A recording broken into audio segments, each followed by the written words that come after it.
Ravesi-Weinstein here from The Runner's High, an author of Anxious, How to Advocate for Students with Anxiety, because what if it turns out right? It probably goes without saying that 2020 has been a year to remember, a punch to the gut, a disaster, a crap show, the worst year ever. Between COVID-19, unemployment rates, food insecurity, social injustice, racism, wildfires, hurricanes, and politics, there hasn't been much to look forward to. Life is hard. Under normal circumstances, there's always something to worry about. Finances, kids, aging parents, schedules, partners, meals, appointments, work, deadlines. But this year, we've had to couple our regular responsibilities with all the other things going on in the world. And the hardest part is so many of these things feel like they're out of our control. Whether it's wondering what's for dinner, remembering masks for the kids, or worrying about the future of our political system, there's been very little time to think about anything except what could possibly be next. At a time when mindfulness and living where your feet are have become the most ad nauseum pieces of advice out there, it's difficult to find a way out of the grind, the daily, depressing, uncertain grind that we are all living in.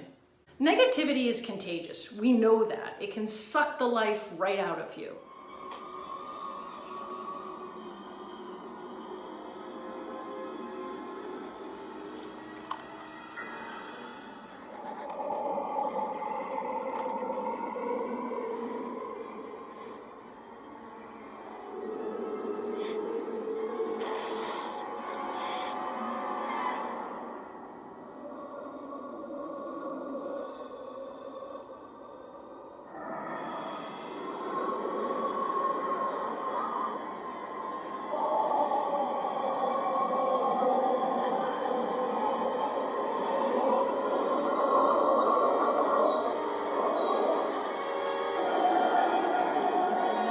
Spend hours, days, weeks, or months working towards something, and all it takes is one negative Nancy to pull the carpet right out from under you. Sometimes negativity can become so encompassing that you don't even realize its presence. It's like a darkness lingering in the air, making it hard to even move forward. But how do we combat negativity? How do we get rid of it from our lives, especially now when 2020 has been so negative, Mrs. Negative Nancy to us? Well, we combat the negativity by being positive, right? Turn that frown upside down, eliminate the negative people from your life. But what does that look like in practice? I can't just kick 2020 out of my life. Trust me, I'd love to, but it doesn't exactly work that way. Time travel would be great, but something tells me now's not the time to introduce that into our lives. As an educator, like so many other professions, I give a lot of myself. I hear a lot about educator wellness and not pouring from an empty cup.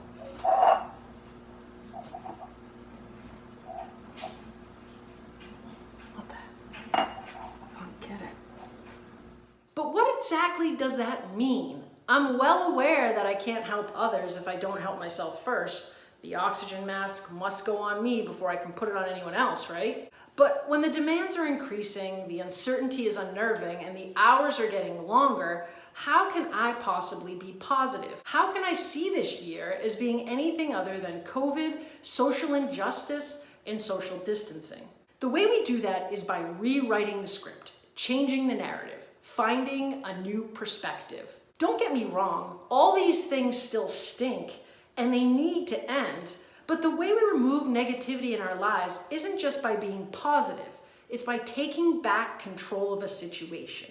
Sure, Eli could have put a smile on his face and been positive about his experience in school, but he wouldn't have been taking control of the negativity. Instead, he decided to rewrite his own script. He changed the perspective. What if it turns out right, right? This is what we need to do for 2020. The way we focus on ourselves is to regain control, rewrite the script, turn a negative into a positive. Rather than looking at 2020 as a year filled with all the things we can't do, we need to look at it as a year ripe with opportunity to make a change or try something new.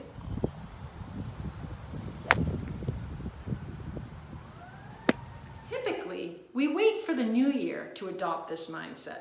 Resolutions are a time when we promise ourselves we'll make a change we've always wanted to, but haven't otherwise had the motivation or time to. But many resolutions don't make it past the first few weeks. Why is that? Why can't we stick to a new workout routine or diet or quit smoking or continue with our education? Because all the things that kept us from doing so in the first place are still there. We still have every reason not to.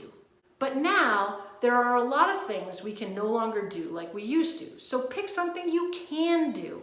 Commit to walking every day. That's what the Walking Heads did. Start hiking and spending time in nature.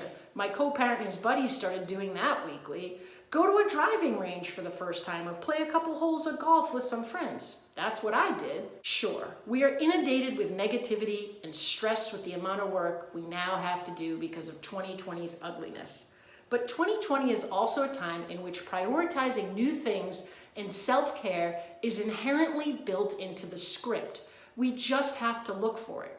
Stop thinking about how awful a year this has been and start thinking about how great it was that you turned that guest room into a beautiful home office, or started working out at home, or picked up and found a love of golf, or began doing some walk and talks with friends around the neighborhood, or even found a love for cooking. Change is difficult, uncomfortable, but it's also a time for rebirth and evolution.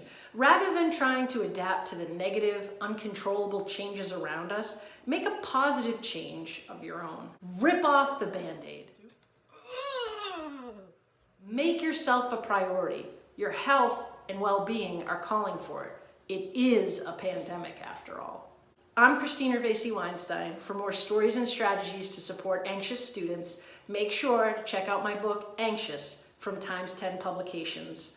Go to my website, Ravesi-Weinstein.com, for more information, and follow me on Twitter at @Ravesi-Weinstein. And don't forget, you gotta get out there and take that risk, because what if it turns out right? Not what if it goes wrong.